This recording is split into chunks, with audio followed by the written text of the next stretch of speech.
Kansas City Sports Update Studios. Welcome to Kingdom Radio, where we talk about all things Kansas City Chiefs. Brought to you by Arrowhead Update. Join Chris and Richard on iHeartRadio, Apple Podcasts, Google Podcasts, Spotify, Spreaker, Player FM, CastBox, and all third-party applications. Check us out on Facebook platforms such as Kansas City Sports Update and Arrowhead Update. And if you cannot find us there, Google or search Kingdom Radio and Kansas City Chiefs, and you will find us. Welcome to the Kingdom. How are we doing, Chiefs Kingdom? It is game day, Saturday, August 17th, and we are on the verge of the Kansas City Chiefs versus Pittsburgh Steelers in Pittsburgh. And with me today, I have Kris-Chavez, our senior NFL analyst, to help break this game down. How are we doing today, Chris? Doing fantastic. Well rested. Yourself? I'm doing all right. And I'll tell you what, as game day, we got some stuff to be excited about because, well, let's be honest, the last preseason game was probably the most exciting preseason game that we've ever witnessed. So I kind of look forward to the Steelers-Chiefs matchup. And again, that's at 6:30 Arrowhead time in Pittsburgh. And so let's kind of get into this real quick. Let's talk about what to expect here from week 2 with the Steelers and Chiefs. And Chris, I'm going to let you jump into that real quick and fire off here. What are we looking at here in week 2 of preseason? Definitely going to be expecting to see a lot more of our starters. Andy Reid said earlier in the week that the starters are going to see the majority of, if not the entire first half. Things are a little bit different on the other side of the ball. The Steelers are going to be starting Mason Rudolph at quarterback instead of Big Ben.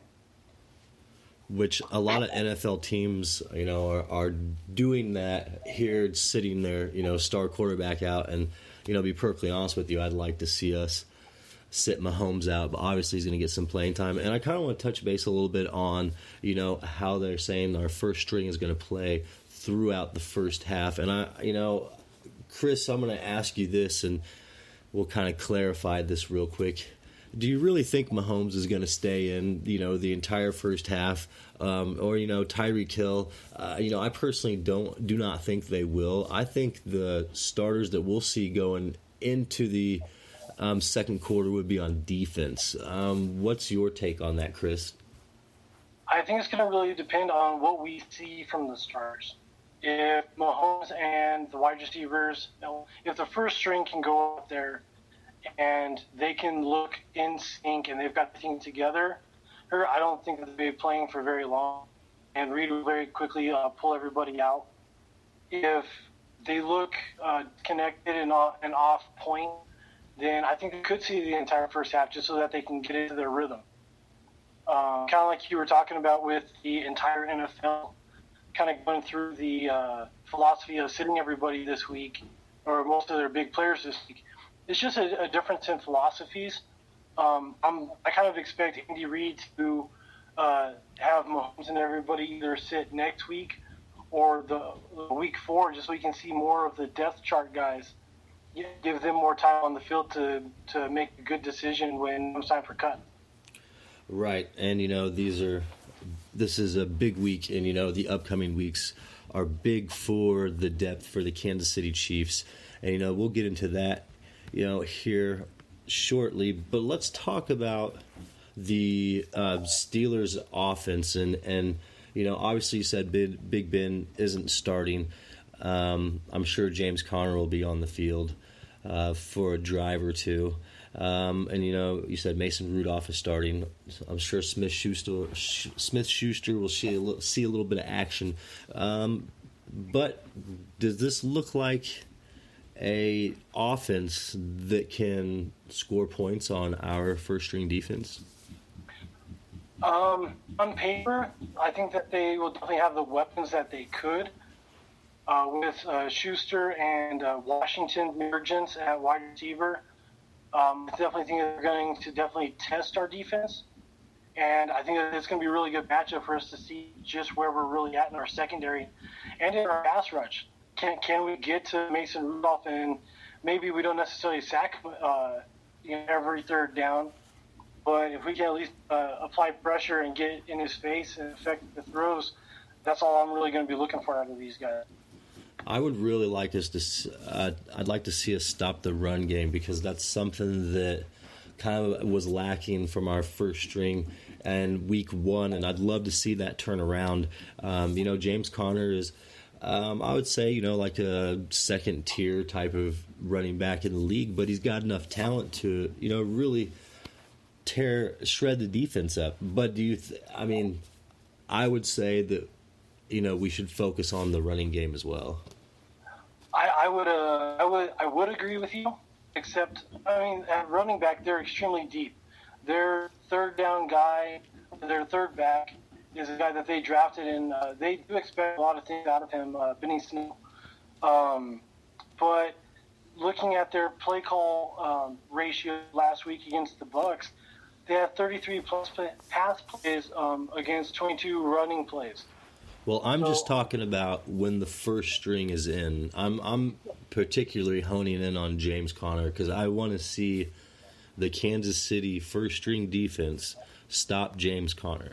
That's and I feel like we're only going to get a few opportunities to see that, but I guess that's my concern. There is that we're going to see their depth, but I just want to see our first string stop their first string.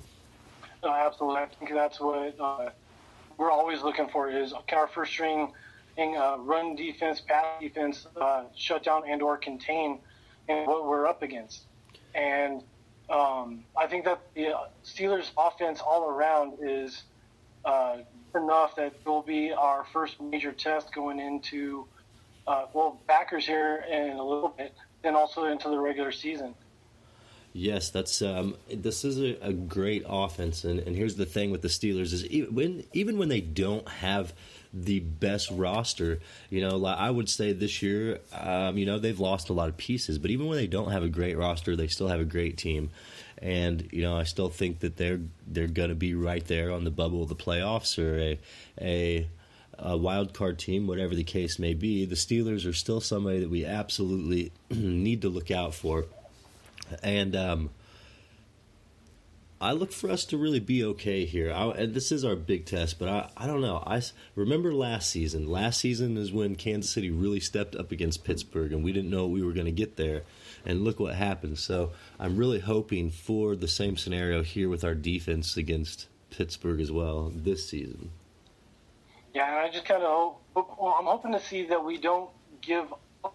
Not necessarily like in the second half, because that might be the second or third string guys, but the first half, can we take them into halftime with the lead and significantly not give up several touchdowns without an answer, like we did against them last year? And and here's the thing, like we said, this is just preseason, but these are exciting games. You saw last week, with the Bengals. How the Chiefs did and ran up the score. And so for us to be successful, obviously we have to move the ball on the Steelers' defense. And again, I am pretty excited to see how we do there as well, because this defense that we're going to see today is probably going to be one of the best defenses in the entire NFL this season. So this is going to be a huge test if they have a lot of their starters out there, which, if they're not hurt, they should be playing in this game. So what do you think of this defense that we're looking at here as far as the starting lineup? And can Patrick Mahomes pick these guys apart like he's really successfully done against every other NFL team? I definitely think, like you mentioned, it's definitely going to be one of the toughest defenses we face, not just in the preseason, but probably for a good portion of the regular season as well. I think that they're definitely going to be a formidable force. Their front seven is going to be really tough. And then you look at their secondary with Joe Hayden and, I'm going to say Artie Burns, although he's just going to be their nickel back for the most part. They're names that everybody is familiar with. But then you're also going to be going up against Steven Nelson, who, as we all know, he can get burned. Yes. Is he a easy to burn cornerback? No. he can hold his own in certain aspects of the game.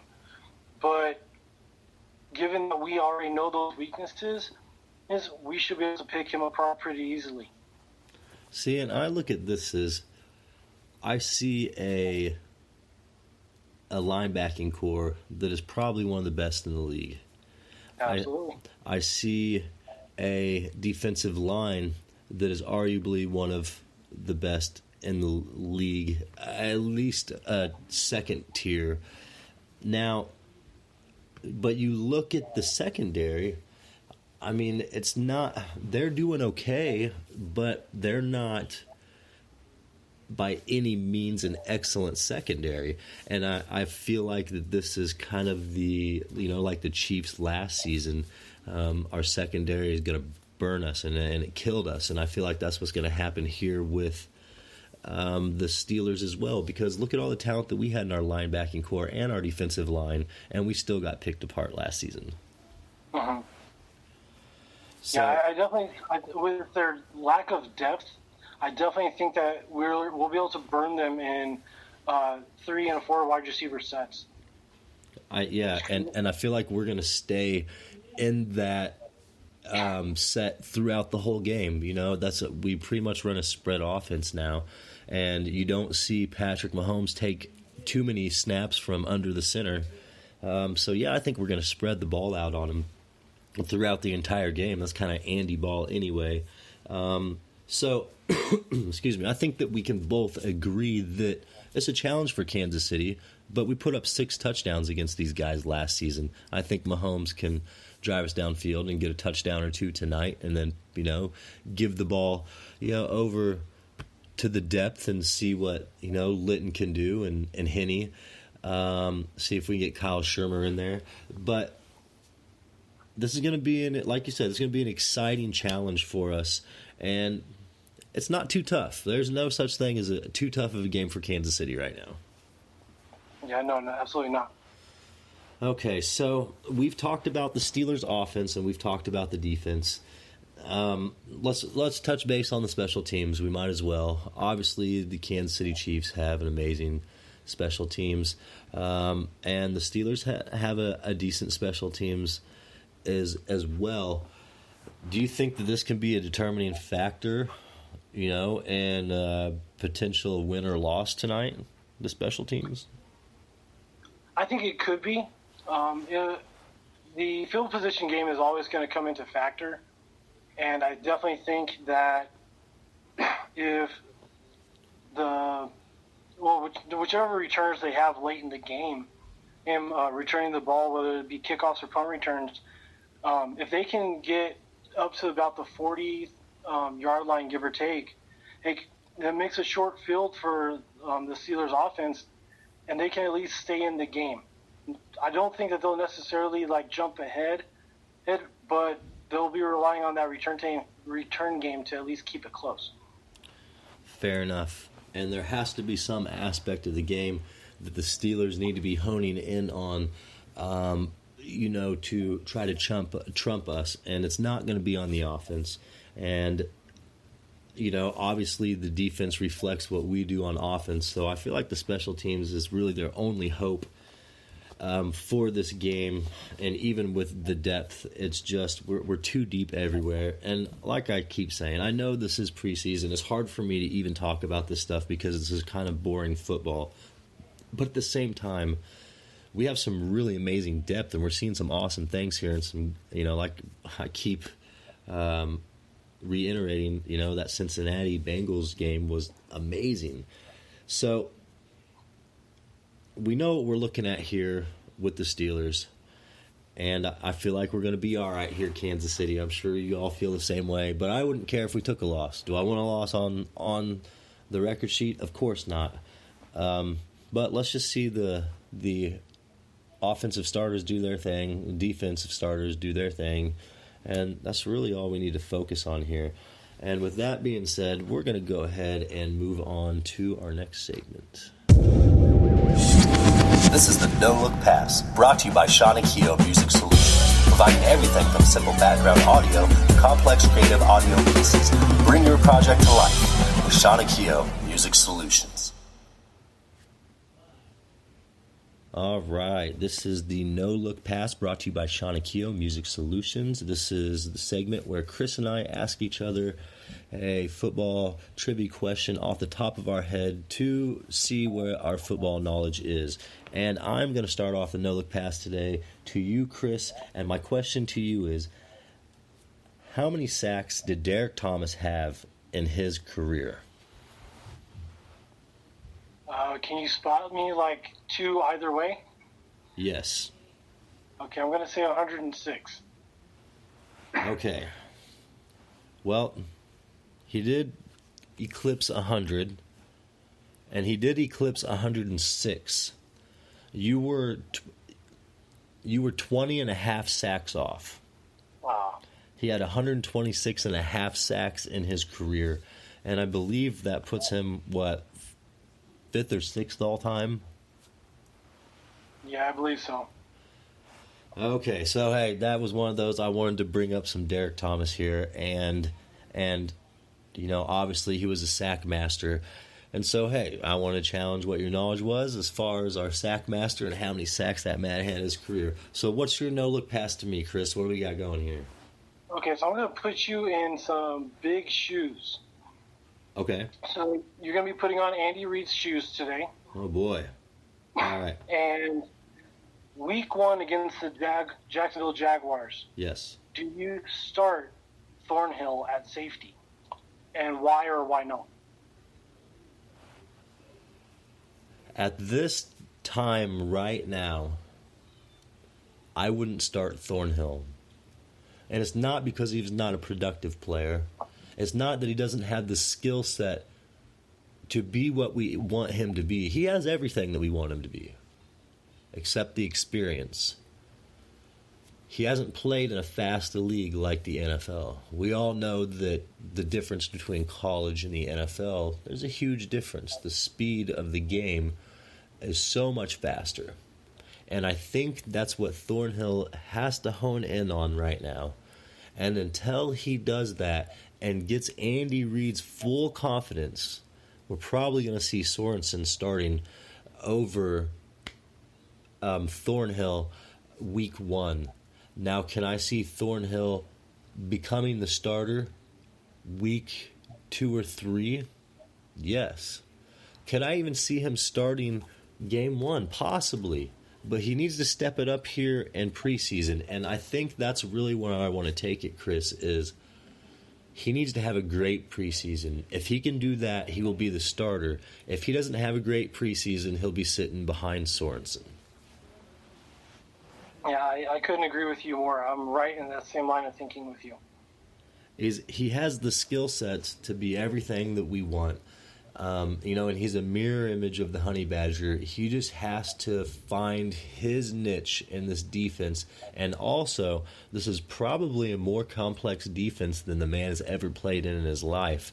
So that's another thing to take into consideration.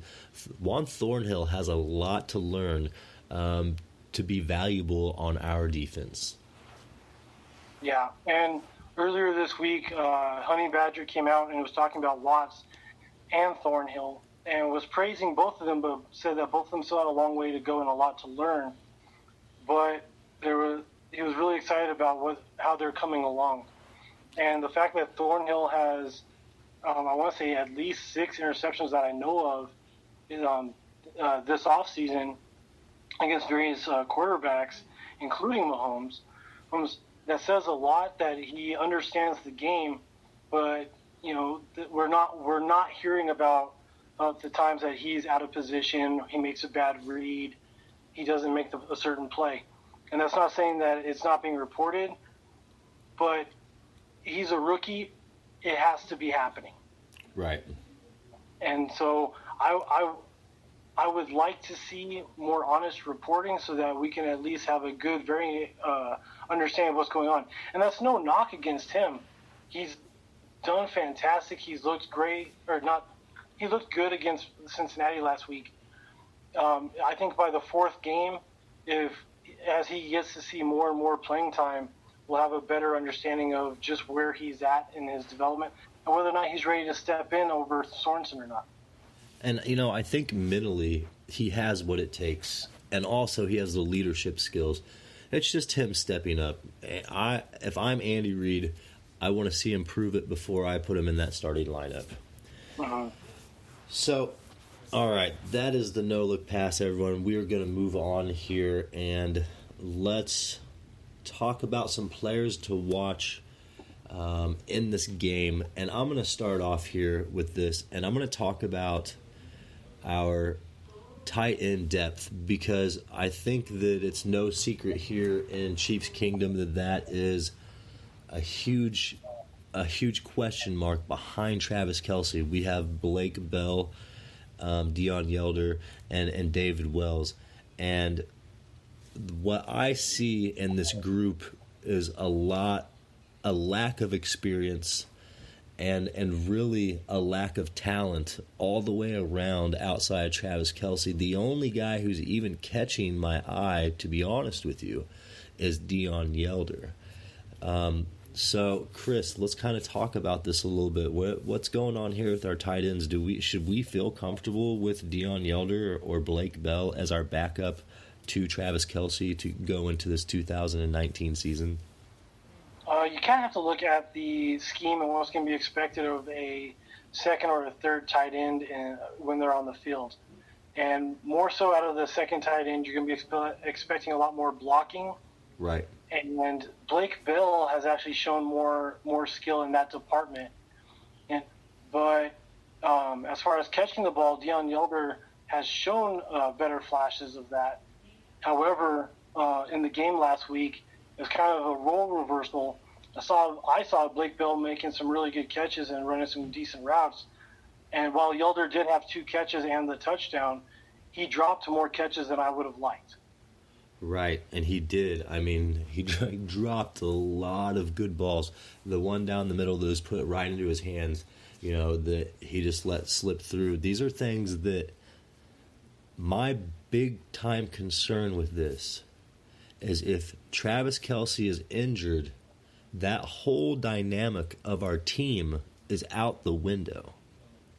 We don't have the versatility like we do with Travis Kelce to spread the field. There's not a fear in our tight end. Will they still be productive? Yes, because of all the other, high caliber talent around, our skill positions. But I mean, what happens here if we lose Kelce? I mean, we're hit. Well, I mean, do you think that we legitimately will have a system that we can build anything around the tight end position? With Blake and Yelder sharing time at the one, should we get into that scenario with Kelce being out due to injury, I think that it would kind of telegraph what our play is going to be. If Blake is in, we're probably going to be running the ball. If Yelder's in, we're probably going to be passing. Right. I would like a more complete tight end to be lining up. And I know he's not necessarily starter ready yet, but I did like what I saw out of Lovett last week up until his injury. Right. And that's another guy that, we have to keep a magnifying glass on. And I'm not sure how bad that is. He coming back this week? No, he's going to be out today. He has a separated shoulder. I didn't hear as far or anything as to how long he's going to be out for. Okay. And we'll have to keep an eye on that because he's an interesting guy here in training camp as well. So we've talked about the tight ends. We've broke down each scenario, what their uses are, where the weakness is for us at tight end. Let's talk about your players to watch. Chris, what do you have coming in here with this? Number one is definitely going to be Breeland Speaks. He was definitely one of the players who had a standout game last week against the Bengals. Yes. He had a safety following K-Pass's sack. He had a sack. He had a decent game. I would like to see him build on that and continue his confidence and showing that he can put out a consistent game and be effective in the controlling the run and the pass. Yeah. Yeah, I definitely feel that's an extremely important aspect for the Chiefs here. What else do you have here? What else do we have going on? What other players do you have to look at? Another one who, not that he had a really bad game, just in the passing game, and I was kind of expecting a little bit more from him.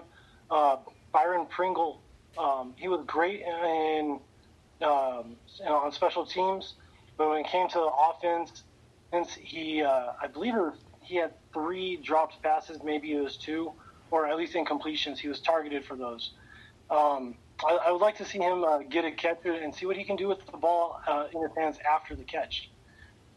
And then another, or on that same position, Marcus Kemp as well. I would really like to see him be able to put what he's been doing in training camp and translate that onto the field, because if he can do it on the field, that'd be fantastic. Plus, at the 5 slot for the wide receiver, we're looking more for a blocking wide receiver. Right. And Kemp is more of that body and that guy that we're going to be looking for to fill that spot. We just need to see it more on the field. Right. And so let's go back to Braylon Speaks here really quick. I feel like this Speaks is one of these players that if he has a breakout preseason, it's going to carry over into the regular season, and it's kind of make or break for. It's actually all these players that you mentioned: Marcus Kemp, Braylon Speaks, and who was the other? What was your Byron Pringle? Byron. Okay, maybe not so much with Pringle, but yeah, Speaks and Kemp, they need to have big years this year. So this is one of those things. You brought up 2 good positions here that we really, really need to keep an eye on, because we might be watching 2 guys that could be out the door or signing major contracts, the next season or 2. And yeah, I feel like obviously the cornerback position or anywhere in our secondary is something we need to keep an eye on as well. But there's gonna be a lot to watch here in this game, as long as Chiefs Kingdom can keep up with these numbers. One thing I don't like about preseason games is having a defensive player and an offensive player with the same number. Drives me crazy. But there's a lot to look for in this game. I feel like we can take a lot away from this game heading into the season as far as preparation, because we're getting a look at a top-tier AFC team, and I feel like that's a good thing for the Kansas City Chiefs to see a team like this in preseason, to give us an idea of where we truly are against a team who really could show up in the playoffs. Absolutely. They have a very good shot to make the playoffs, and whenever they get there, they're always very tough to beat, regardless of where you're playing them, whether it's in KC or in Pittsburgh. Right. So let's hone in on this game as a whole here really quick. And obviously it's just a preseason game, and I know I kept saying that and keep saying it. But do you think this game has more significance to the Steelers than it does the Chiefs, given the question marks with the Steelers' entire organization compared to the, few question marks that we have within our team? Do you think that the Steelers need this more than we do? I think that they do, for all the reasons that you just gave, as well as it's an extremely emotional game for them. This is their first game since their wide receiving coach passed away earlier this week. And a lot of the players were extremely affected by that passing. And I think that they're going to be coming out and really be taking it to us, because they really want to win one for him. The Steelers have also said they're going to be playing for him all season. But this being the first game, I think it's going to mean a lot more. Well, and, rest in peace to their receiving coach. You never want to hear anything like that. With this game, I don't really see the Steelers being able to take it to the Kansas City Chiefs. I don't see. It means a lot to the Steelers. I also think it means a lot more to the Steelers, like I said, because their shaky foundation in their front office. But this might be the first time in a decade that a preseason game means something to the Pittsburgh Steelers. So I guess we can't really take that lightly either. It's going to be a fun game. I think we're going to pull away with this one again if our depth does what they did last week. Hey, I'd say we could take this one 31-21. Yeah, I definitely think that we should be able to win this one. I'd go a little bit higher. I'll probably put us in the same ballpark as last week, was about 38 points. And then with Pittsburgh, I'll probably go 17. 38-17, I like that. As long as it's a victory for our Chiefs, that's all that matters. So we have gone over this entire game. We have gone over the depth chart. We've talked offense, we've talked defense. I'm ready to talk regular season, and we have 3 more games to get through in this preseason to get us to the season opener in Jacksonville. And this second game is tonight, Kansas City. I mean, hey, at least we have a game to watch tonight. It's Kansas City Chiefs, Pittsburgh Steelers at 6:30 Arrowhead time. Tune in and check out our Chiefs. Let's say beat the hell out of the Steelers. I never really say stuff like that because I don't want to jinx us, but it's okay. It's preseason. We're going to see how it works for me tonight. So, with that being said, Chris, do you have anything to add to our broadcast tonight? I just want to throw out a couple names from the Steelers side that we need to keep an eye on. Yes. They're going to definitely have some impact whenever they're on the field. Devin Bush and Justin Lane have been fantastic rookies for them. Last week, they both led the team in tackles with 10 and 8 respectively. And then they have a right outside linebacker, Tuzar Skipper, who had 4 quarterback hits. And he's their 3rd string outside linebacker.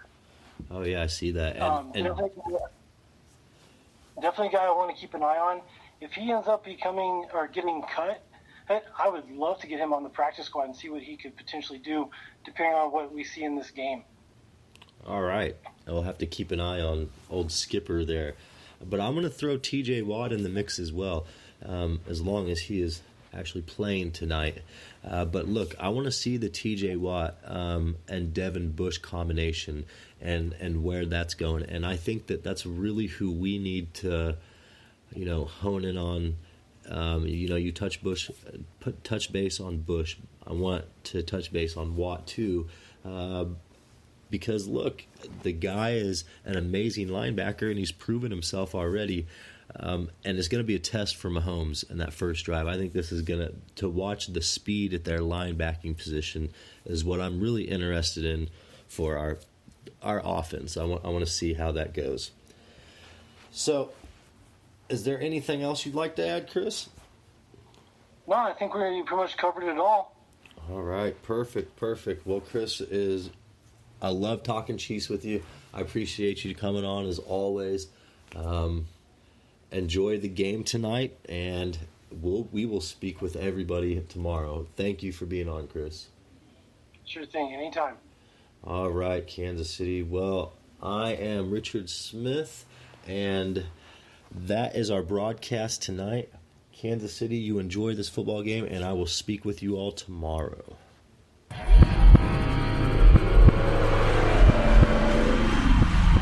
Thank you for tuning in to Kingdom Radio, your go-to podcast for everything Kansas City Chiefs.